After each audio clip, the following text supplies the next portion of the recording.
Good morning बच्चों, कैसे हो आप लोग? अच्छे होंगे। लॉकडाउन में तो बड़ा घर में ही रहना पड़ रहा है आप लोगों को, और इसीलिए मैंने ये ऑनलाइन क्लासेस भी चालू की ताकि आप लोग घर पर रहकर आराम से स्टडी कर सकें, कोई प्रॉब्लम ना हो आपको। बच्चों, हम लोग सेट समुच्चय पढ़ रहे थे जिसमें एक्सरसाइज 1.1 हमने कर ली, ठीक है। और अब हम एक्सरसाइज 1.2 करेंगे क्योंकि जो इसका बेस है वो हमने पढ़ लिया। 1.2 एक्सरसाइज में हमें रिक्त समुच्चय, परिमित और अपरिमित समुच्चय के बारे में क्वेश्चंस करने हैं। तो बच्चों एक बार रिपीट कर लेते हैं, रिक्त समुच्चय क्या होता है। रिक्त समुच्चय का मतलब हो गया ऐसा समुच्चय जिसमें एक भी अवयव न हो। क्या हो? अगर बात करें रिक्त समुच्चय की, मतलब अगर परिमित की बात करें,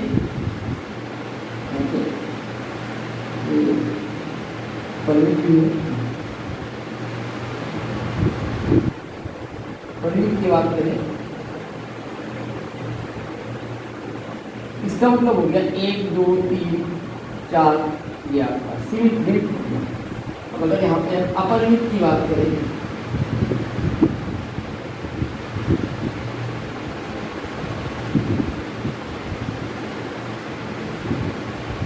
हो गया 1 2 3 ये आपका क्या होगा अपरिमित। मतलब ये 3 बेस पे हम क्वेश्चन को करेंगे। सबसे पहला क्वेश्चन हमारा क्वेश्चन नंबर 1 है, उसमें ये पूछ रहा है कि बताइए निम्नलिखित में से समुच्चय कौन सा यहाँ पे रिक्त है और कौन सा रिक्त नहीं। बात करते हैं पहले क्वेश्चन की। यहाँ पे दिया है 2 से भाज्य विषम प्राकृतिक संख्या। 2 से भाज्य विषम संख्या। बच्चों क्या ऐसी कोई संख्या है विषम संख्या जो 2 से भाज्य हो? ऐसी कोई संख्या नहीं है, बनी ही नहीं है। मतलब क्या हो गया? 5 हो गया। अब यहाँ पे आगे बात करते हैं सम अभाज्य संख्या।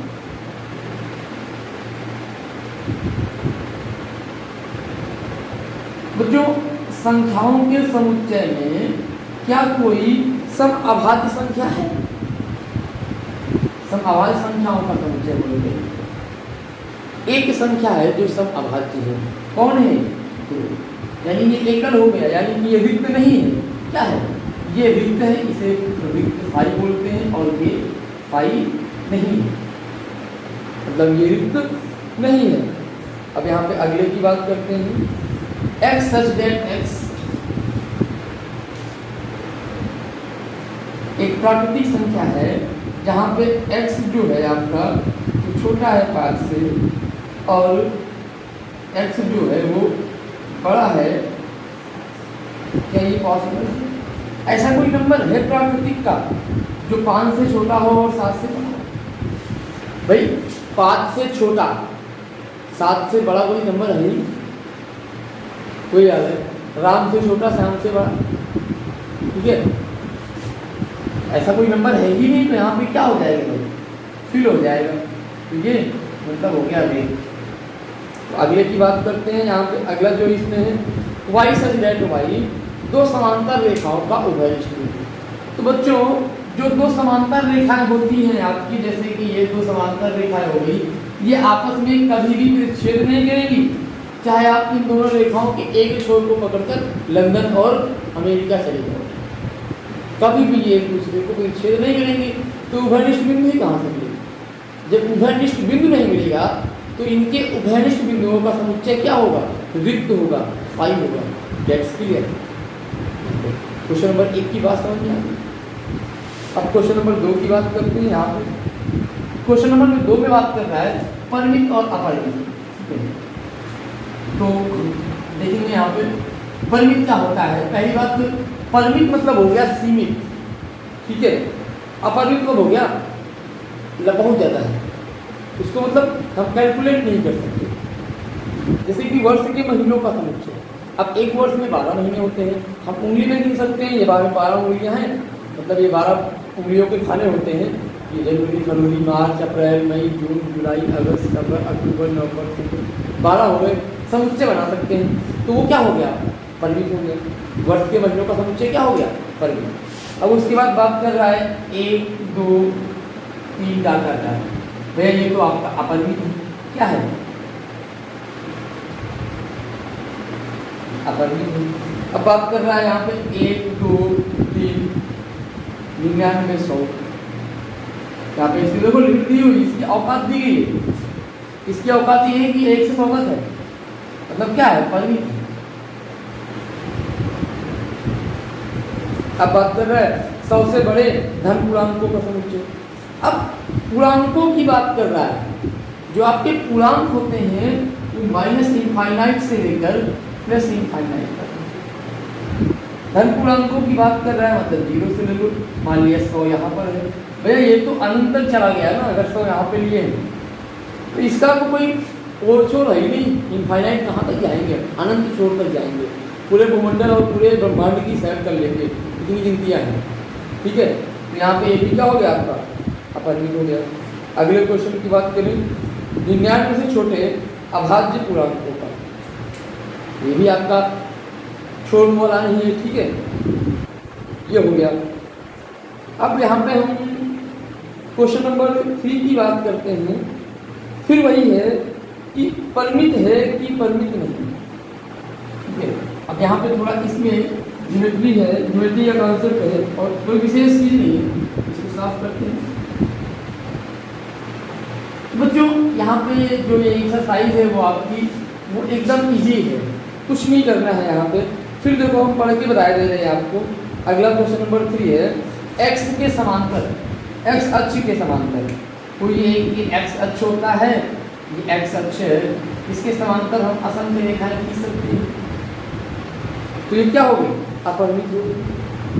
अगर अंग्रेजी वर्णमाला के अक्षरों का समुच्चय कहें तो A B C data dot Z, तो आपका उन संख्याओं का समुच्चय जो 5 के गुणज हैं, तो 5 के गुणज यहाँ पे हम 5 का पहाड़ा अगर लिख दें तो कहाँ तक जाएंगे पता ही नहीं, मतलब ये क्या होगा, अपरिमित।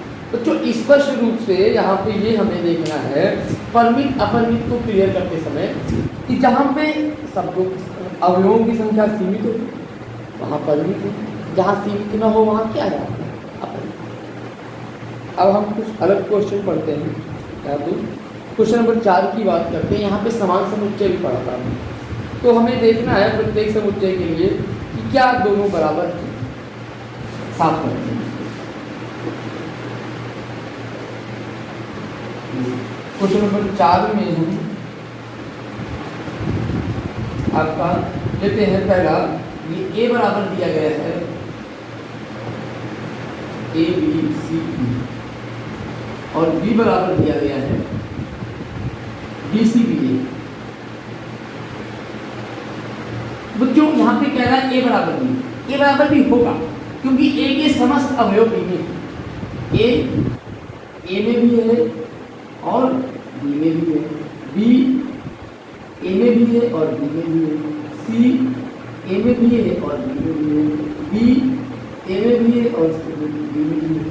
मतलब a के सारे अवयव b में हैं और b के सारे अवयव a में हैं। इसका मतलब क्या हो गया, ये जो समुच्चय है आपका ये वो क्या है, दोनों बराबर। ठीक है बच्चों,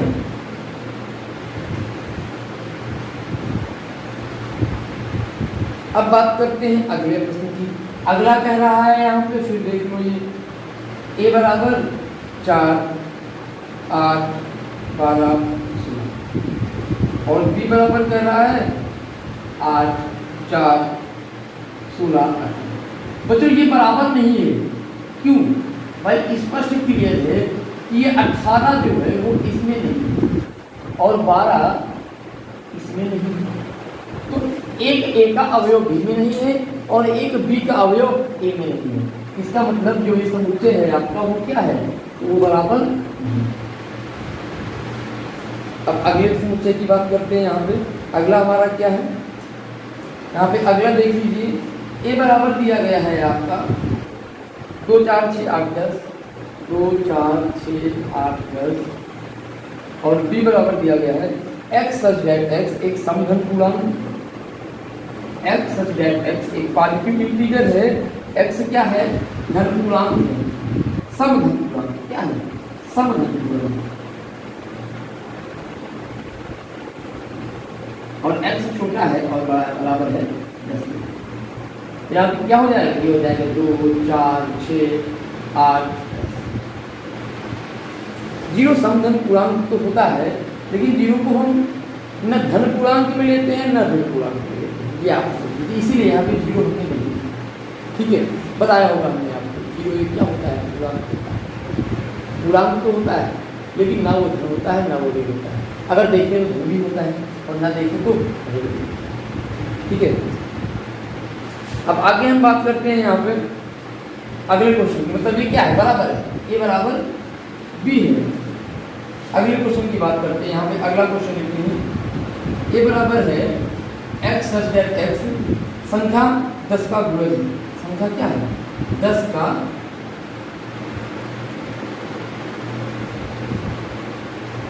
गुणज, और बी दिया गया है, तो ये क्या हो जाएगा 10 20 30 डाटा। अब अगर बी की बात करें, बी दिया है 10 15 20 25 30, मतलब ये तो इक्वल है ही नहीं यहाँ पे।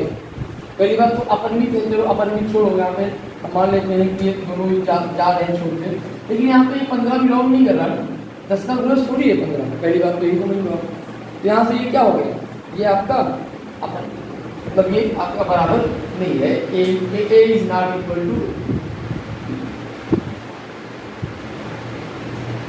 अब बच्चों यहाँ पे जो नेक्स्ट क्वेश्चन है, यहाँ पे यही कह रहा है कि बताइए कि कौन से युग्म समान है कौन से युग्म समान नहीं है। तो एकदम सिंपल सी बात है, दोनों समुच्चयों के अवयवों को आप देखिए, ए का अवयव बी में हो, बी के अवयव ए में, और एकदम सिंपल वे से आप इस एक्सरसाइज को आप कर सकते हैं। कुछ नहीं है एक्सरसाइज में, इत्मीनान के साथ करिए, कंसंट्रेशन थोड़ा सा रखिए, ध्यान रखिए, डिसिप्लिन रहिए। जब मैथमेटिक्स के क्वेश्चंस के लिए तो अपने आप को डिसिप्लिन में रखिए। ठीक है, बैठने का ढंग, सवाल को करने का ढंग, ये एकदम डिसिप्लिन में होना चाहिए। और इसी के साथ मैं इस वीडियो को खत्म करता हूँ और आपसे ये कहना चाहूँगा कि वीडियो को अधिक से अधिक शेयर करें, ताकि अन्य जो बच्चे ऑनलाइन स्टडी करना चाहते हैं तो उनको शायद मटेरियल ना मिल रहा हो। तो स्टेप बाय स्टेप मटेरियल, देखिए मटेरियल तो बहुत है, ऑनलाइन मटेरियल तो बहुत है, लेकिन थोड़े थोड़े खंडों में एक एक स्टेप में 4-4 5-5 क्वेश्चंस का जो सिस्टम है वो नहीं है। कहीं पे 1 घंटे का क्लास है, कहीं पे आधे घंटे का क्लास है। ठीक है, कहीं पे इकट्ठे 15-20 क्वेश्चन कराए गए, कहीं पे क्वेश्चन नहीं कराए गए, केवल सिस्टम समझाया गया। मैं यहाँ पे सिस्टम भी समझा रहा हूँ आपको क्वेश्चन का, और क्वेश्चन भी करवा रहा हूँ। वन मतलब एक एक क्वेश्चन करवाया जा रहा है, यहाँ पर कोई प्रॉब्लम नहीं होगी। अगर वीडियो एक बार भी समझ में ना आए तो रिपीट करके दोबारा देख लीजिए वीडियो को, आपकी समझ में जरूर आएगा। समझने का प्रयास तो करिए आप, समझ में आएगा, समझ में काहे नहीं आएगा। एक बार प्रयास करके देखो, आप सब कुछ आपकी पकड़ में है, आपकी मुट्ठी में है सब कुछ। ठीक है, तो आप लोग कोशिश करिए घर पे आराम से बैठ के। और जो ये लॉकडाउन ख़त्म हुआ है, इसे चक्कर में बाहर मत जाइए, क्योंकि बाहर बहुत खतरा है अभी, और जाइए भी सुरक्षित जाइए। वापसी में घर आइए तो बताया गया है कि हाथ पैर धुल के, मास्क वास्क लगा के बाकायदे आप लोग घर आइए, वरना फैमिलीज को प्रॉब्लम हो सकती है। ठीक है, तो आप भी सुरक्षित रहें, अपने परिवार को भी सुरक्षित रहें, कहीं बाहर बेवजह नहीं आ जाए। ठीक है, okay, best of luck, see you letter.